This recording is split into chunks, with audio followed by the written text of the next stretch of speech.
Do you think that the yet another push for the royal titles to be removed from Harry and Meghan is going to go far? I know that there's at least one Tory MP who's starting the process. It can be done through the Parliament, but do you think there'd be enough public support eventually for that to happen? Well, it's one thing there's public support, and that has been, pretty large. I think not only in the UK, but it's around the world now that people are seeing Harry and Meghan for being, a couple of whingers, to put it mildly. Harry's got a very a very big roster of court cases, not only with the British newspapers, but the High Court. He's engaged in a legal battle about his security at the moment.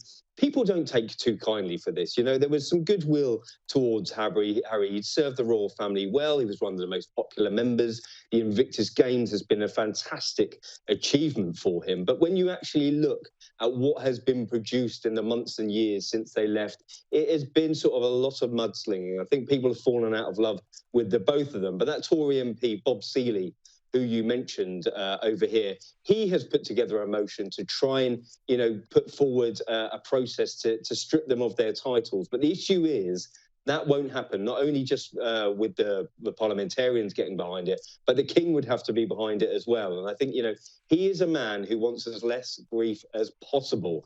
And no matter if Harry is extending an olive branch, if you want to call it that, by way of calling him on his birthday, how gracious. But indeed, sending video messages of his grandchildren that he hasn't seen. But I think the king would try and draw a line under all of this, and just wants anything for a bit of peace and quiet, or even though he hasn't had that of recent weeks. Yeah, absolutely. Now, also, Prince Harry, for the 18th time, is now trying to find a way for the UK taxpayers to pay his security bill. Oh, very much so. I mean, big case here in the UK. It kicks off this week. There have been lots of legal argument over the past few months, but a 3-day court case. A lot of it behind closed doors, by the way. The courts are saying that due to the security issues at play here, lots of government speak and dealing with the royals, that they wouldn't want the dastardly press delving into it. But we did hear from Harry's lawyers on Tuesday, and this was all about the legal argument, saying that Harry was unfairly treated. It was unjust, a decision to take away his security when he decided to quit the royal family with Meghan back in 2020. And again, you're talking about public sympathy. Well, this is certainly not one of the ways to deal with it, because he's left the royal family.